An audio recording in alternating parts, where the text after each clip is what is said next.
Doctor صاحب۔ وعلیکم السلام۔ ڈاکٹر صاحب سب سے پہلے تو آپ یہ بتائیے گا کہ آپ نے کہاں سے تعلیم حاصل کی اور آپ کا بچپن کیسا گزرا؟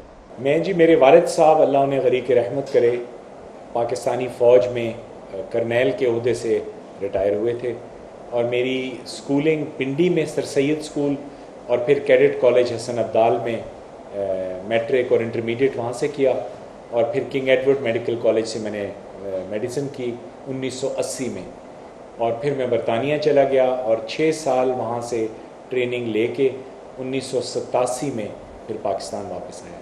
اچھا ڈاکٹر صاحب یہ بتائیے گا کہ میڈیکل کے شعبے کو انتخاب کرنے کی کیا وجہ تھی، اور خاص طور پہ جو آرتھوپیڈک سرجری جو آپ کی اسپیشلٹی ہے اسپائن کے حوالے سے، تو اس میں کس طرح آپ آئے اس فیلڈ کے اندر؟ میں جی ایئر فورس کا پائلٹ بننا چاہتا تھا، پھر میری نظر کمزور ہو گئی، اینک لگ گئی، پھر میں آرمی میں کمانڈو بننا چاہتا تھا، وہاں بھی سنا ہے اینک والوں کو نہیں لیتے۔ میں یہ سمجھتا ہوں جی کہ یہ میری والدہ کی خواہش تھی، اور ان کی دعاؤں کی وجہ سے میں اس طرف مائل ہوا، اور اب میں اللہ کا شکر ادا کرتا ہوں کہ اس سے بہتر پروفیشن دنیا میں کوئی نہیں ہے، اور اگر ہم خدا کے خوف سے کام کریں تو جنت کمانا بہت آسان ہے۔ ہمیں کسی نااہل سیاستدان، جرنیل، کسی افسر، کسی کی چاکری نہیں کرنی پڑتی۔ اللہ کے لیے ہم کام کریں، اس کی مخلوق کی بہتری کے لیے کریں، اور پاکستان میں جو ٹریفک ہے، جو پاکستان میں دہشت گردی ہے، جو دوسروں کی لڑائیاں لڑنے کی وجہ سے ہم خوار ہو رہے ہیں، اس کے لیے سب سے بہترین آرتھوپیڈکس ہے۔ سو الحمدللہ میرے خیال سے میں اپنی والدہ کی دعاؤں کی وجہ سے اس طرف مائل ہوا، اور الحمدللہ اس سے مجھے اللہ نے بہت سے نیک برگزیدہ ہستیوں سے ملایا اور اپنی مخلوق کی خدمت لی۔ ڈاکٹر صاحب میڈیکل کی جو فیلڈ ہے وہ بہت وسیع ہے، آپ نے ایک خاص فیلڈ کا چناؤ کس بنیاد پہ کیا، وہ کیا وجہ تھی؟ اس میں جی نتائج اللہ کے فضل و کرم سے بہت اچھے آتے ہیں۔ مثلا کوئی اگر ہڈی کسی کی ٹوٹی ہے ایکسیڈنٹ میں، اور ہم لوگوں نے اس کو آپریشن کر کے اس میں کوئی سریا نیل یا کوئی پلیٹ لگا دی، وہ الحمدللہ چلنا شروع ہو گیا۔ یا کوئی اگر ریڑھ کی ہڈی کی ٹی بی یا چوٹ سے آیا اور ہم نے اس کو آپریشن کر دیا، وہ لیٹا ہوا آیا اور اللہ کے فضل سے چل کے گیا۔ تو کوئی بھی دنیا کی دولت اس چیز کو نہیں خرید سکتی، تو اس وجہ سے یہ میں نے چنا۔ اور پھر اس میں جو سب سے اچھی چیز یہ ہے کہ ہمارے ملک میں یہ بہت اچھی ٹیم بن سکتی ہے، اس میں بہت ایڈوانس سوفسٹیکیٹڈ چیزوں میں یہاں ٹیم بنانا بڑا مشکل ہے۔ سو اس وجہ سے آرتھوپیڈکس پاکستان کے لیے بہت اچھی فیلڈ ہے۔ اچھا یہ بتائیے گا کہ آپ نے اپنی ٹیم کا انتخاب کس طرح سے کیا؟ پاکستان میں آرتھوپیڈک سرجنز کی ویلیو کیا ہے، اور کتنے نامور آپ کے علاوہ جو سرجن ہیں موجود ہیں اس وقت؟ دیکھیے ہمارے ملک میں آرتھوپیڈک سرجنز اس وقت تقریباً 700 کے قریب ہیں، اور ہمیں چاہیے تقریباً 7000 کم از کم۔ ٹیم جی میرے نبی صلی اللہ علیہ وسلم کی سنت ہے۔ نبی اکرم صلی اللہ علیہ وسلم نے ہر چیز میں ٹیم بنائی، اور ٹیم بنتی اللہ کی توفیق سے ہے۔ ہمارے ملک میں بدقسمتی یہ ہے کہ ہم لوگ سانپ بن جاتے ہیں، نہ کسی کو کچھ سکھاتے ہیں جو میں آتا ہے، نہ ہمارے پاس جو وسائل ہیں وہ لوگوں سے ہم شیئر کرتے ہیں۔ تو ٹیم بنانے کا سب سے بڑا اصول یہ ہے کہ دل بہت بڑا کرنا پڑتا ہے۔ پھر آپ کی ٹیم جو ہے وہ ہر لیول کی ہوتی ہے، بالکل نئے ڈاکٹر سے لے کے سینئر تک۔ تو آپ جو اس کے ہیڈ ہیں، ہر قسم کی صرف اچھائی کریڈٹ لینے کے لیے آپ وہاں نہیں ہیں، کوئی پرابلم ہو تو اس کو بھی اون کرنا آپ کا فرض ہے۔ اور میں آپ کو بتا دوں جی کہ پاکستانی قوم جیسی کوئی قوم نہیں ہے دنیا میں۔ یہ اگر آپ ان کے ساتھ ہاتھ ان کی طرف بڑھائیں تو یہ اپنی جان بھی نچھاور کر دیتے ہیں۔ اور آپ کسی وقت آزما کے دیکھیں ہماری ٹیم کو، بغیر سفارش دن رات ہر قسم کی ایمرجنسی اسی وقت آپریٹ ہوتی ہے جی۔ یہ پورے پاکستان میں اور کہیں نہیں ہو رہا۔ اچھا مذہب سے لگاؤ بچپن سے تھا یا بعد میں آپ مذہب کی جانب راغب ہوئے؟ دیکھیے مذہبی ماحول میرے گھر میں موجود تھا، لیکن ہم لوگوں کی تربیت یہ ہے کہ ہم دوسرے مذاہب کی تحقیر نہیں کرتے۔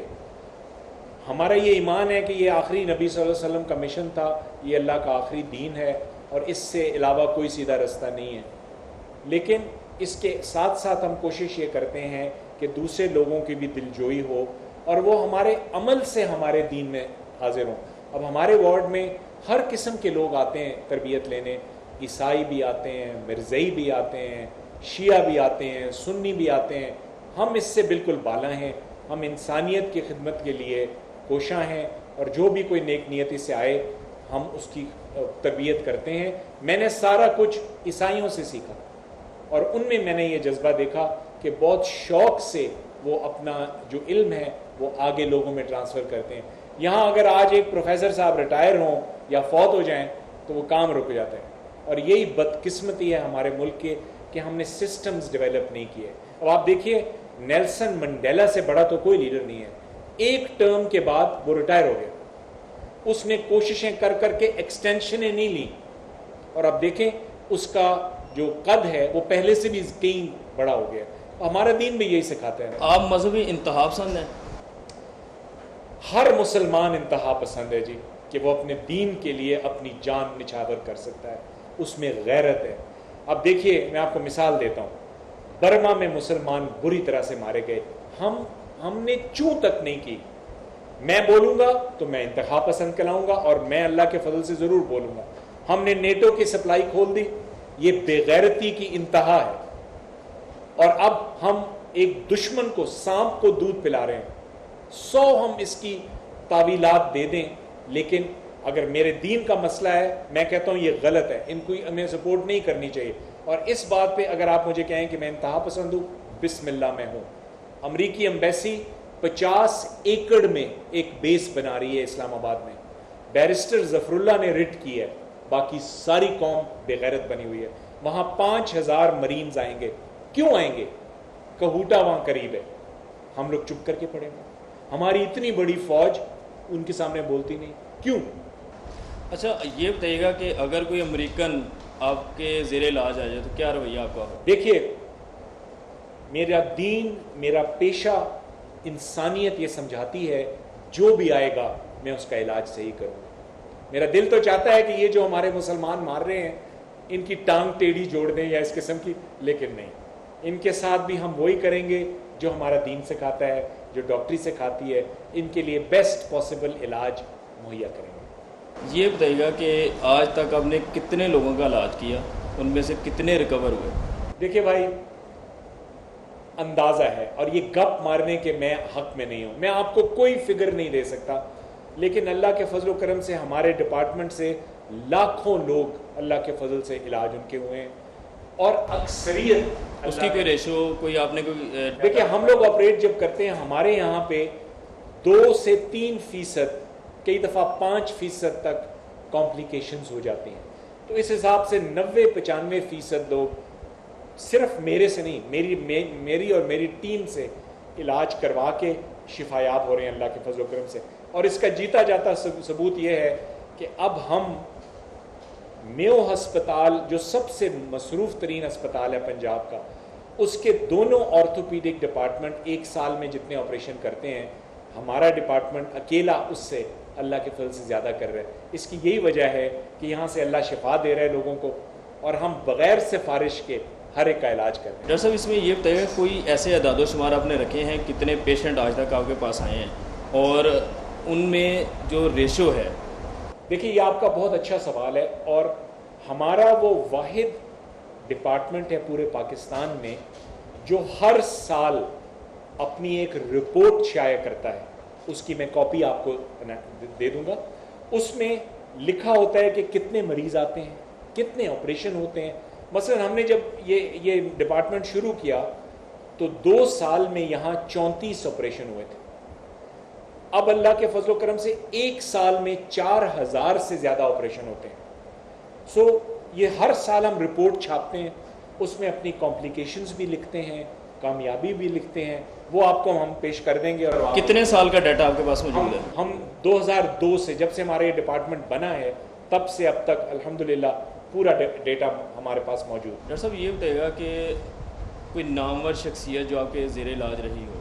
سب سے پہلے تو جی ہمارے پاس جاوید میاں داد کا علاج ہوا تھا. میرے پاس وہ برطانیہ میں آیا تھا, اس کے گھٹنے کا ایک پٹھا ڈیمیج ہو گیا تھا, وہ وہاں ہمارے پاس اس کا آپریشن ہوا. پھر وہی آپریشن ہم نے پاکستان میں آ کے انٹروڈیوس کیا. اس سے بڑی شخصیت میری نظر میں تو ابھی تک کوئی اور نہیں آئی. کئی سیاستدان، کئی فوجی افسر، کئی جج، کئی وزراء تشریف لائے، لیکن الحمدللہ، اور میں نام نہیں لیتا کیونکہ پردہ داری بہتر ہے، اور الحمدللہ اکثریت ان میں سے ٹھیک ہوئی ہے. نہیں تو آپ اسامہ بن لادن کو شخصیات میں نہیں سمجھتے کہ آپ نے ان کا علاج کیا اور آپ ان کا نام لینا نہیں چاہ رہے؟ دیکھیے، اللہ کا کرم ہے کہ مجھے اللہ پاک نے اتنی برگزیدہ ہستیوں سے ملایا. ہمارے دشمنوں کی نظر میں وہ ٹیررسٹ تھا، میری نظر میں وہ ٹیررسٹ نہیں ہے. اس نے اپنے اربہ ڈالر چھوڑ کے اللہ کے لیے، اس کی کیا ڈیمانڈ تھی کہ امریکی یہاں سے نکلیں، جو امریکی پٹھو مڈل ایسٹ سے نکلیں. اب دیکھیں مصر میں بھی وہی ہوا، شام میں بھی وہی ہونے جا رہا ہے، اردن میں بھی وہی، سعودی عرب جیسے ممالک میں بھی وہی ہونے جا رہا ہے جو وہ کہتا تھا. اللہ اسے غریق رحمت کرے. میری نظر میں تو میری سعادت مندی تھی کہ میں اللہ کے ایسے لوگوں کا علاج کر سکتا. کیسے رابطہ ہوا؟ میں افغانستان میں طالبان کے دور میں میڈیکل کالج کی ریہیبلیٹیشن کے لیے جاتا تھا. سامان، کتب، پاکستان ایمبیسی کے تھرو میں جاتا تھا. تو وہاں پہ کندھار میں ان کو میرے پاس لایا گیا. وہ گھوڑے سے گرے تھے، ان کی کمر میں تکلیف تھی جس کا میں نے علاج کیا. کوئی اور سیریس مرض ان کو نہیں تھا، کوئی گردے فیل نہیں تھے، کوئی ڈائلسس نہیں تھا. الحمدللہ وہاں پہ ان سے ملاقات. آپ پاکستانی پاسپورٹ پہ جاتے رہے ہیں افغانستان میں؟ افغانستان کا ویزا لگوا کے اور پاکستان ایمبیسیڈر کے تھرو کتابیں میں بانٹتا رہا ہوں کابل میں. کتنے ٹور کیے آپ نے افغانستان کے؟ کافی تھے جی، میں اب آپ کو ایگزیکٹ تو نہیں بتا سکتا، 8-10 تو ہوں گے. تو کتنے دن میں اسامہ بن لادن جو ہے وہ شفایاب ہوئے اور آپ نے بیرون میں جا کے ان کا علاج کیا؟ نہیں، وہ میرے پاس لائے گئے کندھار میں، اور پھر وہ میرا خیال ہے شفا یاب ہو ہی گئے تھے، تو تبھی اتنا کچھ انہوں نے کیا. اچھا، اس کے بعد جو ہے ان کے پاکستان آنے کے بعد، چونکہ ان کی اس کا مجھے کوئی علم نہیں ہے جی کہ وہ پاکستان کب آئے، کیوں آئے، کیا یہ ایبٹ آباد والا واقعہ سچ ہے کہ نہیں ہے، مجھے اس کی کوئی خبر نہیں. کبھی بھی پاکستان میں کوئی علاج کیا ہو آپ نے؟ بالکل نہیں، کبھی کوئی کسی قسم کا رابطہ نہیں تھا. اچھا ڈاکٹر صاحب، یہ بتائیے گا کہ ایف بی آئی نے آپ کو کیوں اٹھایا؟ ہماری بے غیرتی ہے جی، اور کیا. ہمارے ملک میں آ کے مجھ سے بڑے بڑے بزرگوں کو اٹھایا. بشیر محمود صاحب کو پکڑا انہوں نے، اور عافیہ ہماری زندہ مثال ہیں جی. اگر ہمارے اداروں میں غیرت ہو تو وہاں ہمارے بندے ان کے سامنے بالکل پیش نہ کریں. لیکن مجھ پہ یہی الزام تھا کہ میں نے ان کا علاج کیا، اور پتہ نہیں کتنا بڑا میں القاعدہ کا لیڈر ہوں کیونکہ میں ان کا علاج کرتا ہوں. اور میرے سامنے امریکی مانے کہ ان کے پاس کوئی قصور نہیں ہے، کوئی ثبوت نہیں ہے، اور 90% قیدی گوانٹینمو بے میں بالکل معصوم ہے. یہ امریکی میرے سامنے مانے، مگر وہ کہتے ہیں جی ہماری مجبوری ہے، ہمیں یہ سب کچھ کرنا ہوگا. ڈاکٹر صاحب، انہوں نے تو آپ کو انویسٹیگیشن کے لیے اٹھایا ہوگا، ظاہری بات ہے. رکھا کہاں پہ تھا آپ کو؟ اور پاکستانی ایجنسیوں نے ان کے سامنے پیش کیا. میں رہا پاکستانی ایجنسیوں کے پاس، بہت اچھی طرح عزت سے مجھے رکھا گیا. مجھے بیڑیاں بھی نہیں پہنائی گئیں، اور میری جو سارا دن تفتیش ہوتی تھی اس میں مجھے مار کٹائی بھی نہیں کی گئی. بس سوالات جوابات یہی ہوتے چلتے. کس قسم کے سوالات؟ ہر میرے افغانستان کی ٹرپ میں وہ مختلف کوشش یہ کرتے تھے کہ مجھ سے یہ پوچھیں کہ وہاں لیبارٹریاں کہاں ہیں، کہاں پہ جراثیمی بم ان کو میں نے بنا کے دیے. مذہب کا خیز قسم کے الزامات تھے. جب میں نے ان سے پوچھا کہ کیا آپ میرے تجربے والے کسی ایک امریکی آرتھوپیڈک سرجن سے یہ پوچھیں گے کہ تم نے جراثیمی ہتھیار بنائے، تو انہوں نے کہا نہیں، مگر یہ ہماری مجبوری ہے، ہمیں تم سے پوچھنا. تو کتنی گھنٹوں بعد؟ کہا یہ جاتا ہے 72 گھنٹوں بعد آپ کو رہا کر دیا گیا تھا. نہیں جی، میں 30 دن تک ان کے سامنے روز پیش ہوتا تھا جی، اور صبح سے لے کے شام تک میری تفتیش ہوتی تھی، اور میرے منہ پہ کالا کپڑا ڈال کے مجھے لے جایا جاتا تھا، اور سارا دن ان کے سامنے تفتیش ہوتی تھی. یہ بتائیے گا کہ آپ کو اتنے دن انہوں نے بغیر کسی قانونی جواز کے حراست میں رکھا، آپ امبیرس بھی ہوئے اس حوالے سے، آپ نے قانونی رستہ کیوں اختیار نہیں کیا؟ عدالتوں کا دروازہ کیوں کھٹا؟ بھائی میں آپ کو بتا دوں، میں اس پہ بالکل امبیرس نہیں ہوں. میں اسے اپنی خوش بختی سمجھتا ہوں کہ اللہ کے لیے جو میں نے کام کیا اس میں مجھے کچھ مصائب آئے، اللہ پاک قبول کرے. میں نے پورے سوال جوابات کی لسٹ بنائی ہوئی تھی، اور میرا پورا ارادہ تھا کہ میں آ کے عدالت جاؤں گا. اور میں آپ کو بتاتا چلوں کہ میرا واحد کیس ہے کہ جس میں ISI کو بھی جج صاحب نے، اللہ ان کو جزائے خیر دے، انہوں نے بلا خوف ان کو حکم دیا کہ مجھے ان کے سامنے پیش کیا جائے، ورنہ جب ISI اور ایجنسیوں کا نام آتا ہے تو بڑے بڑے لیٹ جاتے ہیں وہاں.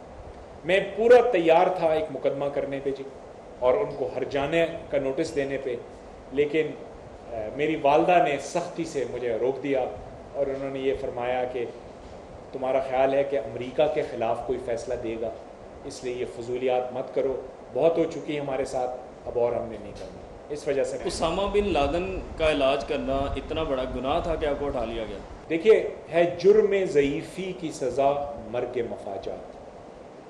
آج بھی ہم پاکستان کے حق میں کوئی فیصلہ کریں تو ہم پکڑے جاتے. مثلا گوادر کی بندرگاہ لے لیجئے، دنیا میں اس سے بڑی نیچرل بندرگاہ کہیں نہیں ہے، ہم اب تک اس کو اپنے مفاد کے لیے نہیں چلا سکتے. آپ سوئی گیس لے لیں، آپ بجلی لے لیں، پاکستان میں کالا باغ ڈیم کے بغیر بجلی ممکن نہیں ہے پوری ہونی، سب کو یہ پتہ ہے. ایسے ایسے بڑے عامر، یہ مشرف جیسے لوگ جو سب کچھ کر سکتے تھے، ان کو عیاشیوں کے سوا اور کچھ نہیں تھا. پاکستان کے لیے ہم کچھ کرتے ہیں، ہم پکڑے جاتے ہیں. اسی لیے وہ کیونکہ امریکہ کو برا کہتے تھے، اسی طرح جو خمینی کے ساتھ اٹیچ تھے لوگ، وہ بھی ان کو برے لگتے تھے. جب تک ہم مسلمان متحد ہو کے طاقتور نہیں بنیں گے، ہمارے ساتھ یہ ہوتا رہے گا. ایک دفعہ آپ نے اعلان کیا کہ میں جہاد کرنے جا رہا ہوں، اب گجرانوالہ بیٹھے، پھر فیلڈ ہسپتال بھی گئے، پھر آپ نے اسپائن سینٹر بھی قائم کر لیا، آپ آج تک اب جہاد پہ نہیں گئے، کیا وجہ ہے؟ نہیں، یہ تو آپ کو کسی نے غلط بات بتائی جی. میں الحمدللہ گیا تھا افغانستان کے جہاد میں، اور میں جا کے وہاں پہ فرنٹ لائن پہ بھی ہسپتال بنا کے کام کر کے آیا. یہ بھی مجھ پہ ایک الزام امریکیوں نے لگایا تھا، جلال آباد میں ہم نے بنایا، گجرانوالہ میں نہیں گیا کبھی بھی، یہ بھی غلط انفارمیشن ہے. ہم نے ہسپتال مظفر آباد میں قائم کیا، اور جو 2 سال تک ہم نے چلایا. اور الحمدللہ جب بھی اب جہاد کی کال آئے گی تو حاضر. میں تو شہادت کی دعا کرتا ہوں کہ اللہ، میں تو اتنا گناہ گار سیاہ کار آدمی ہوں کہ اگر اللہ پاک اس شارٹ کٹ کے ذریعے میں نہ اس کے سامنے گیا تو میری تو پتہ نہیں بخشش بھی ہوگی کہ نہیں. مجھے تو ہر وقت یہی خوف ستاتا رہتا ہے کہ اللہ پاک بغیر حساب کے جہاد کے صدقے، شہادت کے صدقے جنت دے دے. برما کے میدان سے ابھی تک کال نہیں آئی آپ کو؟ نہیں جی، میں کیونکہ میڈیکل آدمی ہوں جی، میں بندوق سے اتنا کچھ نہیں کر سکوں گا فرنٹ پہ جا کے جتنا کہ فرنٹ ہسپتال میں کر سکوں گا. مجھے اگر برما سے کال آئے گی کہ وہاں ہسپتال بناؤ، اللہ کے فضل سے میں جاؤں گا. میں غزہ بھی گیا، مجھے وہاں مصری اور اسرائیلی حکومت نے اندر نہیں جانے دیا، لیکن میں ٹیم لے کے سامان لے کے پہنچا. میں وہ جو بوسنیا کے بعد جو البینیا وغیرہ میں ہوا، میں وہاں بھی گیا، وہاں بھی سامان لے کے گیا، وہاں بھی ہم نے کچھ کام کیا. مظفر آباد میں بھی کیا، افغانستان میں بھی کیا. انشاءاللہ العزیز جہاں آئے گا آپ عامر عزیز کو پیچھے نہیں پائیں گے انشاءاللہ. فزیکلی جہاد اور طبی جہاد، اس میں کوئی تفریق ہے؟ دیکھیے، جہاد اللہ کے رستے میں کام کرنے کو کہا جاتا ہے. سب سے افضل جہاد تلوار کا جہاد ہے، جس میں آپ جا کے قتل کرتے ہیں اور قتل ہوتے ہیں. سب سے افضل تو وہ ہے. باقی اپنے شعبوں میں ایمانداری سے کام کرنا، خاص طور پہ اس مملکت خدا داد میں جو ہم اتنی خائن قوم ہیں کہ ہم نے اللہ کے نام پہ یہ ملک بنایا اور اب اللہ کے سوا ہر چیز اس ملک میں ہم لے آئے ہیں. تو میری تو نظر میں یہاں بھی ایمانداری سے کام کرنا ایک جہاد ہی ہے، لیکن اس مرتبے کا نہیں ہے جو میدان میں ہے. یعنی آپ یہ کہنا چاہ رہے ہیں کہ آپ جہاد کر رہے ہیں لیکن آپ قتال کی طرف نہیں جانا چاہتے؟ میں جانا چاہتا ہوں جی، جب مجھے موقع ملے گا، جب مجھے میرے بزرگ کہیں گے، جب میری ضرورت وہاں ہوگی، میں ہر جگہ جاؤں گا انشاءاللہ قتال کے لیے. کیونکہ میری نظر میں وہی ایک رستہ ہے جس سے دین اللہ کا قائم رہے گا. اور نبی اکرم صلی اللہ علیہ وسلم کو اللہ نے قرآن مجید میں حکم دیا، حرد المومنین الی القتال، کہ مومنین کو قتال کی طرف راغب کرو. اور نبی اکرم صلی اللہ علیہ وسلم کا یہ حدیث ہے کہ قیامت تک میری ایک جماعت جہاد قتال پہ قائم رہے گی. تو یہ تو ازل سے ہے اور قائم رہے گا انشاءاللہ. مظفر آباد میں جو آپ نے فیلڈ ہسپتال قائم کیا، وہ زلزلہ آنے کے بعد آپ نے کیا یا جماعت الدعوہ کے پلیٹ فارم پہ کیا؟ نہیں جی، ہم نے جس دن زلزلہ آیا اس سے اگلے دن سے وہ ہسپتال شروع کر دیا. اور پھر پاکستان حکومت آزاد کشمیر میں کوئی ہسپتال نہیں بنا سکی زلزلے کے بعد. CMH بھی ابو دھابی نے بنا کے ان کو دیا. ہمارے ہسپتال میں ہر قسم کا سامان اللہ کے فضل سے موجود تھا. عرفان صدیقی صاحب اللہ انہیں جزائے خیر دے، ان کے کالم پہ ہمیں کروڑوں روپے لوگوں نے دیے اور ہم نے وہ اسپتال بنایا جو 2 سال تک چلایا بھی الحمدللہ، اور اس میں بعد میں وہاں کے کچھ شر پسند عناصر نے اس کو آگ لگا دی. تو یہ تو فی سبیل اللہ کام تھا، اس کا جہاد سے کوئی تعلق نہیں تھا.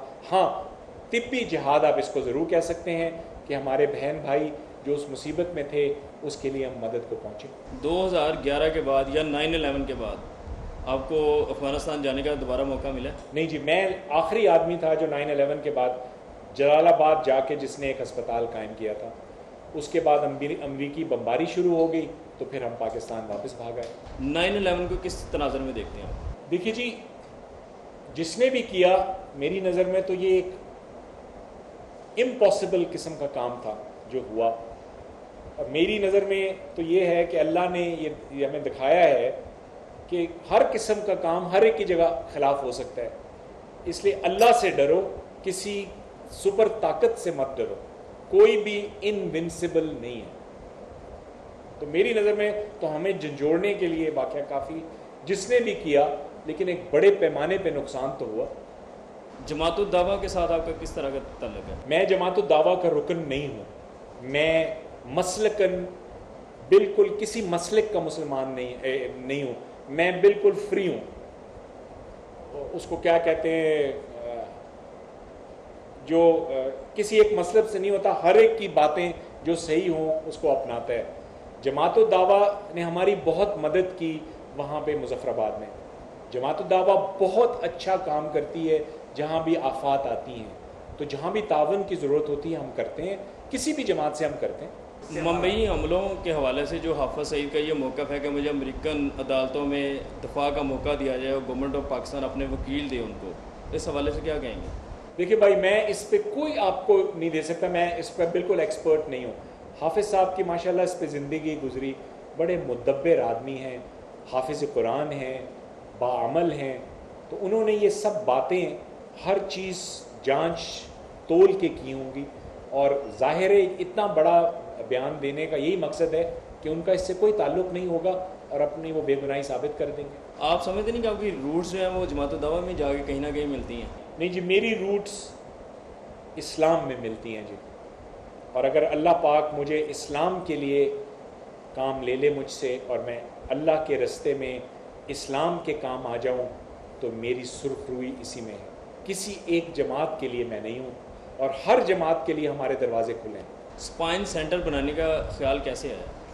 میں برطانیہ سے ریڑھ کی ہڈی کے آپریشنز کی ٹریننگ لے کے آیا تھا جی، اور یہاں آ کے میں نے دیکھا کہ پاکستان میں ہڈی سے ریلیٹڈ جو سب سے خراب شعبہ ہے، جس میں سب سے کم تربیت یافتہ لوگ آج بھی 60 سال پرانے آپریشن کر رہے ہیں، وہ ریڑھ کی ہڈی ہے. تو اللہ نے ہمیں موقع دیا، بہت اچھے ساتھی مجھے یہاں ملے، میرے جو ڈاکٹرز ہیں، میرے ٹرینیز جو ہیں، ہمارے اسپتال کے جو منتظمین ہیں، ان کی طرف سے کھلا ہمیں ہاتھ ملا. اور یہ وقت کی ضرورت ہے. یہاں پہ بہت جوان لوگ ریڑھ کی ہڈی کی ٹی بی سے، ہڈی ٹوٹنے سے، کبڑے پن سے، اس میں رسولی ہونے سے مفلوج ہو جاتے ہیں. اللہ کا نام لے کے ہم نے یہ بیڑا اٹھایا، اور اب اللہ کے فضل و کرم سے بین الاقوامی طور پہ یہ ہمارا ادارہ ایک ریکگنائزڈ ٹریننگ سینٹر ہو گیا ہے مشرق وسطیٰ کا. 2 سینٹرز ہیں مشرق وسطیٰ میں، ایک ریاض میں، ایک اللہ کے فضل و کرم سے گرکی میں. تو اب ہم اس میں MRI machine, CT scanner, 5 operation theatre, ICU، 114 بسترے، اس کے لیے 21 کروڑ روپیہ ہم اس کے لیے اکٹھا کر رہے ہیں. اور اللہ کے فضل و کرم سے بہت زبردست رسپانس اس قوم کی طرف سے آ رہی ہے، کیونکہ الحمدللہ ان کو یہ اعتماد ہے کہ یہ ہمارا پیسہ نہ کسی اپنی ذاتی عیاشی پہ خرچے گا، نہ سیاست پہ خرچے گا، یہ صرف اللہ کی مخلوق کی بہتری کے لیے خرچے گا. اور مجھے اللہ کے گھر امید ہے کہ اسی سال انشاءاللہ العزیز یہ پاکستان کا پہلا اسپائن سینٹر پاکستانیوں کے لیے کھل جائے گا. ڈاکٹر صاحب، آپ اکیلے چلے تھے، کارواں بن گیا. اب یہ بتائیے گا کہ جو اسپائن سینٹر ہے وہ کب تک پایا تکمیل کو پہنچے گا، کتنے عرصے میں پہنچے گا، اور پاکستان میں جو اسپائن سے ریلیٹڈ پیشنٹس ہیں ان کی کیا کنڈیشن ہے، کتنے فیصد لوگ ہیں اور کتنے مزید اس طرح کے سینٹر بنانے کی ضرورت ہے؟ دیکھیے آئیڈیلی تو ہر ضلع میں یہ ایک اسپائن سینٹر ہونا ضروری ہے حکومت کے. زیادہ تر یہ غریب لوگ ہوتے ہیں اور 1,00,000 ٹی بی کے نئے مریض پاکستان میں دریافت ہوتے ہیں. ان میں سے 1% ریڑھ کی ہڈی کے مریض ہوتے ہیں اور وہ آتے ہیں مفلوج ہو کے, اور وہ آپریشن کے بعد ادویات کے ساتھ اللہ کے فضل و کرم سے بالکل ٹھیک ہو جاتے ہیں. اکیلا چلنے کی بات یہ ہے بھائی کہ میں اکیلا نہیں تھا, اللہ پہ ہمارا اعتماد تھا اور میرے جو ٹیم ممبرز ہیں وہ مجھ سے بھی زیادہ ڈیڈیکیٹڈ اس طرح وقف ہیں اس چیز پہ. تو ہم نے مل کے یہ فیصلہ کیا کہ یہ ضروری ہو. صرف پیسہ کمانا زندگی کا مقصد نہیں ہونا چاہیے, اور اللہ کے لیے آخرت کے لیے بھی کوئی کام ہونا چاہیے. اور آپ یقین کریں, آپ کو حیرت ہوگی سن کے کہ ہماری اس بلڈنگ کمپلیٹ ہو چکی. ہمارے آپریشن تھیٹر اللہ کے فضل سے چند مہینوں میں کمپلیٹ ہو جائیں گے, ان پہ کام ہو رہا ہے. ہمارا آئی سی یو, ایئر کنڈیشنر, ہر چیز, CSSD کام شروع ہو چکا. MRI اور CT اسکین رہ گئے ہیں, اور مجھے اللہ کے گھر امید ہے کہ اگلے 4 سے 6 ہفتے میں انشاءاللہ وہ بھی پورے ہو جائیں گے. میں یہاں ذکر کرتا چلوں کہ پنجاب حکومت میں شہباز شریف صاحب نے ہمیں 2.5 کروڑ روپیہ پنجاب حکومت کی طرف سے ہمیں عطیہ کیا. اس کے برعکس وفاقی حکومت نے 3 سال سے ہم سے وعدہ کیا ہوا ہے MRI اسکین مشین کا, جو ایک بلٹ پروف گاڑی سے سستا ہے, اور ہمیں آج تک اس کا کچھ بھی نہیں ملا. مطلب آپ فرق دیکھیں. لیکن انشاءاللہ یہ سب کچھ پورا ہوگا اور 2012 کے آخر تک انشاءاللہ یہ کام کمپلیٹ ہوگا. اور آپ دیکھیں گے کہ اللہ کے فضل و کرم سے ہمارا رول ماڈل ہے سندھ انسٹیٹیوٹ آف یورولوجی, ادیب رضوی صاحب کا, ایدھی صاحب کا کام, شوکت خانم ہسپتال, یہ ہمارے رول ماڈلز ہیں. اور انشاءاللہ جو سندھ انسٹیٹیوٹ آف یورولوجی ہے اسی کے طرز پہ یہ بنے گا, جہاں پہ سب کا علاج اللہ کے فضل سے فری ہو. آپ نے اپنے ہنر کو منتقل کرنے کے لیے کتنے شاگرد پیدا کیے ہیں؟ الحمدللہ کسی شعبے میں بھی اگر آپ نے دیکھنا ہے کہ اس نے اپنے سکل, اپنے ہنر, اپنے شعبے سے انصاف اور ایمانداری کی ہے, تو یہ دیکھیں کہ اس نے پیچھے کیا چھوڑا ہے. میرے وارڈ میں اس وقت میرے ساتھ میرے 6 ساتھی مجھ سے بہتر اسپائن کے آپریشنز اب کر رہے ہیں. ہم نے ملک سے 15 لوگ ٹرین کر کے اسپائن کے ان کو مختلف جگہوں پہ بھیج دیے ہیں, جو سندھ سے, خیبر پختونخوا, پنجاب, بلوچستان سے کوئی نہیں آیا, باقی تب جگہوں سے لوگ آئے ہیں, ان کو ہم نے ٹرین کر کے واپس بھیجا. بدقسمتی دیکھیں کہ جس چیز کی ان کو ٹریننگ ملی ہے ان کو وہ کام وہاں کرنے نہیں دیا جا رہا. ہمارے ملک کی یہی بدقسمتی ہے. لیکن اور پاکستان, اور ویسے آرتھوپیڈکس میں ہمارے پاس سے کوئی 100 کے قریب لوگ, جب سے ہم نے شروع کیا کام اس ملک میں, آرتھوپیڈکس کی ٹریننگ کسی نہ کسی شعبے میں لے کے جا چکے ہیں. گھرکی اسپتال سے ہمارے 27 بچوں نے FCPS پاس کر لیا ہے, اور اب وہ مختلف اضلاع میں لوگوں کی خدمت کر رہے ہیں. آپ کی گفتگو سے یہ اندازہ ہوا ہے کہ آپ جیسے سیاستدان سے بڑے بدظن ہیں, اور اس نظام سے خاص طور پر. میں جی صرف سیاستدانوں سے بدظن نہیں ہوں, میں ہر شعبے سے بدظن ہوں. میں اپنے شعبے کو دیکھتا ہوں تو میرا سر شرم سے جھک جاتا ہے کہ اتنے بڑے نام پیدا ہوئے, اتنے کامیاب ڈاکٹر پیدا ہوئے, انہوں نے پیچھے کیا چھوڑا, ٹریننگ کا کیا نظام. ہم وہ بدقسمت قوم ہیں کہ جو اسپیشلائزیشن کی ایک ڈگری پہ اتفاق نہیں کر سکے. دنیا کے ہر ترقی یافتہ ملک میں ایک ڈگری ہوتی ہے اسپیشلائزیشن کی, اور جو اس کے اہل ہوتا ہے اس کو ملتا ہے. پاکستان میں ایک ڈگری ہے جس کا نام ہے FCPS, یہ بین الاقوامی طور پہ مانی جاتی ہے. ہمارے بڑے بڑوں کے نالائق رشتہ داروں اور اولادوں نے جو FCPS پاس نہیں کر سکتے, دوسرے رستے رکھے ہوئے ہیں اسپیشلسٹ بننے کے, اور وہ اتنے با اثر ہیں کہ سب کو پتہ ہے کہ یہ 2 نمبری ہو رہی ہے. یہ جو میڈیکل یونیورسٹیاں بن رہی ہیں ان میں سے اکثریت فراڈ کر رہی ہیں, یہ 2 نمبر ڈگریاں بانٹ رہی ہیں. مگر اس پہ بھی ہم متفق نہیں ہو رہے. اور سفر کون کرتا ہے؟ عام عوام. جو ڈاکٹر صحیح ٹرین نہیں ہوگا وہ مریض کا کیا حشر کرے گا. میڈیکل کی تعلیم میں جدت پیدا کرنے کے لیے یا نظام کی بہتری کے لیے کیا تجاویز دیں گے؟ سب سے پہلی تجویز تو یہ ہے کہ میڈیکل اور صحت کا شعبہ ڈاکٹروں کے پاس ہونا چاہیے. سی ایس پی, جرنیل یہ اس کے اہل نہیں ہیں. جس کا کام اسی کو ساجے. ہمیں یہ کہا جاتا ہے کہ جی آپ کے 2 3 4 ڈاکٹر ہیلتھ سیکٹری بنے تو حالات بڑے خراب ہوئے. میں ان سب سے پوچھتا ہوں, ہر شعبے سے, کہ 1947 سے آج تک یہی چلا رہے ہیں ہر چیز. انہوں نے کیا تیر مارا ہے؟ تو اگر 4 ڈاکٹروں نے, جو انہوں نے خود چن کے لگائے تھے, ڈاکٹروں کو خود چننا چاہیے اپنے لیڈر. ڈاکٹروں کو آزادی ہو, میرٹ پہ کام ہو. اللہ کے فضل سے آپ دیکھیں گے کہ عام مریضوں کا کتنا بھلا ہوتا ہے. مجھے آپ ایک ایگزامپل دیں. میں نے ایک آرتھوپیڈک سرجن لگانا ہے, میں پبلک سروس کمیشن میں کیوں جاؤں؟ کیا فوج جاتی ہے وہاں؟ کیا بیوروکریٹس جاتے ہیں؟ کیا جج جاتے ہیں؟ کیا سیاستدان جاتے ہیں وہاں ایم پی اے سلیکٹ کروانے کے لیے؟ مجھے کہا جاتا ہے کہ میں ریٹائرڈ جرنیل, آئی جی, بیوروکریٹ, جج, ان کے پاس جا کے ایک آرتھوپیڈک سرجن جو مجھے چاہیے وہ ان سے میں سلیکٹ کروا کے لاؤں. یہ کہاں کا انصاف؟ کہیں دنیا میں یہ نہیں ہوتا. ہمیں دیکھے تو دیکھیں, صحت آج ہمارے حوالے کرے اور لوگ وہ لگائیں جو بے لاگ کام کریں, جو اوپر والوں کی جوتیاں سیدھی نہ کریں, ان کے منہ پہ انکار کریں غلط کام سے, صحیح کام کریں. آپ دیکھیں گے کہ انہی وسائل میں اللہ کے فضل سے صحت میں کتنی ترقی ہوگی.